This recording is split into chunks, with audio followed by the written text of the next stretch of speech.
Hey everybody, welcome back to another Judgment commentary of Onimonogatari, but today we're going to be checking out episode 2. And last time in episode 1, we began the arc fresh off the heels of Araragi and Shinobu's little adventures mucking about with time. And Araragi was on his way back home with Mayoa so he could return her backpack, finally at last. Unfortunately for them, right after he managed to do so, they were attacked by a mysterious force of darkness that is inexplicable in many ways. They said they couldn't even really see the thing, they could just kind of sense it. And the thing chased him down. Araragi biked for his life trying to get away until he eventually ran into Ononoki. Yeah, she decided to pop in again.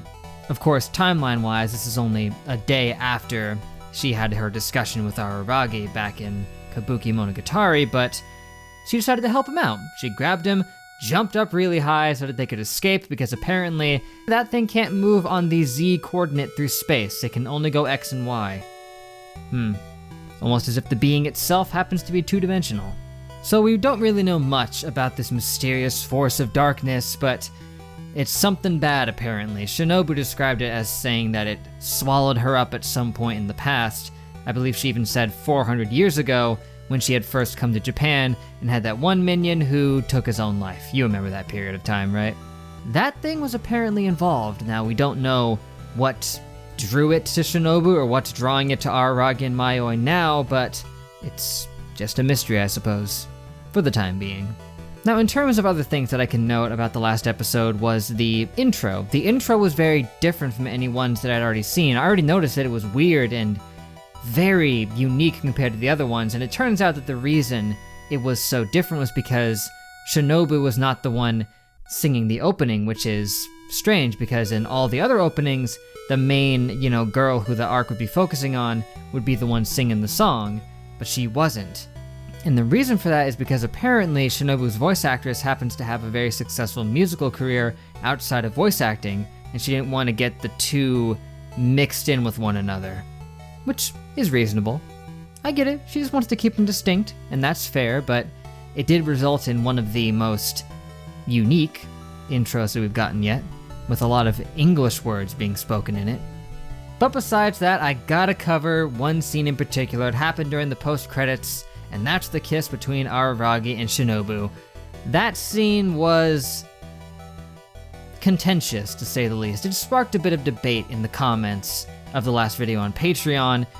Some being for it, some being against it, and personally, myself, I feel like it probably didn't need to be there. It probably didn't add too much. At least it got a good laugh out of me with the Italian line, but other than that, it doesn't really help much. You could probably just cut it, and it'd be fine.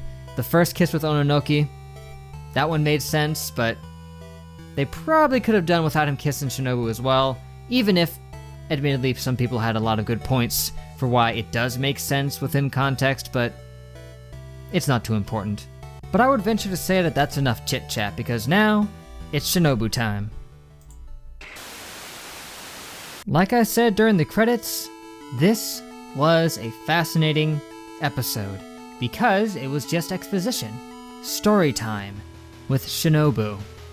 Maybe that's the idea of the title. Probably not. But it is nice to finally know all of the backstory behind that.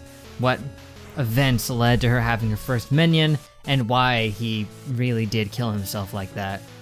It's because he was angry. He was mad for being a vampire. I mean, they mentioned that briefly, but now we fully understand the context. He felt that, she was lying to them, that she was a monster the whole time, who was scheming against them, and she brought the darkness forth, which he was angry, deranged, he wasn't thinking things through because she lost 3/4 of her body bringing that thing in there. Probably didn't bring it in on purpose. So I guess the darkness ate the original swords, by the way, because she said that the sword they have now is a replica, right? Because she said he made a replica of his flesh and bone, intending to use it to kill her. And if that's the one they have now, the originals, I guess, are just gone. Who knows? Maybe, but still, if he did make them from his flesh and bone, and he had an immortal body, technically he would still be somewhat alive in the sword, if it's true. But of course, you can't do anything when you're a sword, but even still, I guess part of him still lives on in that thing.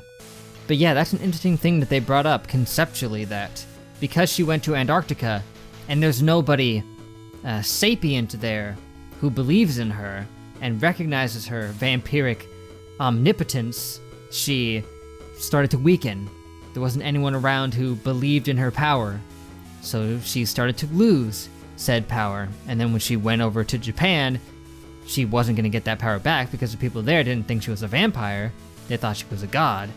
And technically speaking, since her powers come from people believing in them, would she technically have just turned into this god that they believed that she was, just given time? I would assume so, because that's the way it works, right? That they become what people believe they are? Who knows? But we still don't know for sure what the deal with the darkness is.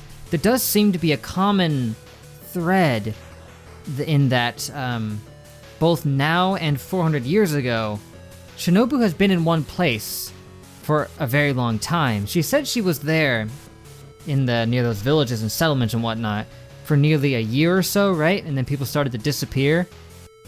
And now she's been here, she said, 6 months ago is when she first popped in. So is it merely her presence that draws this thing? Like, she stays in one spot too long, the darkness just starts to come in after her.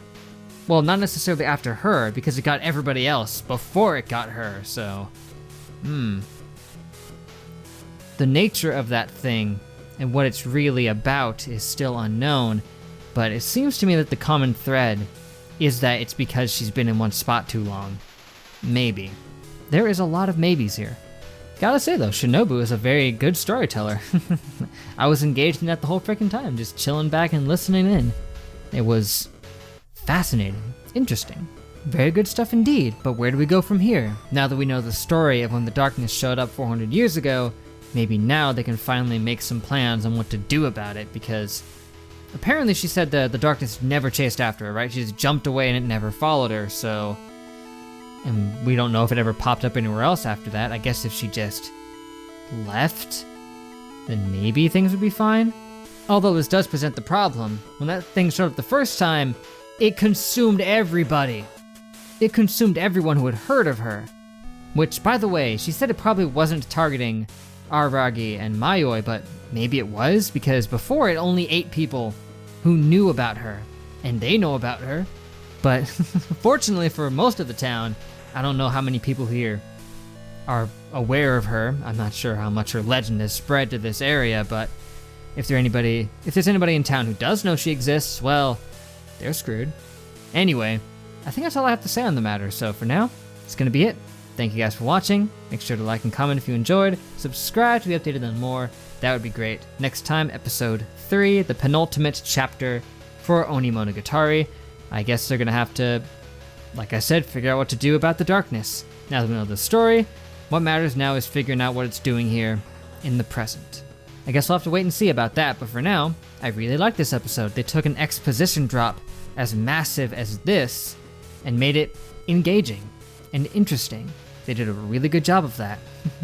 Gotta say, one of the best story time episodes I've ever seen.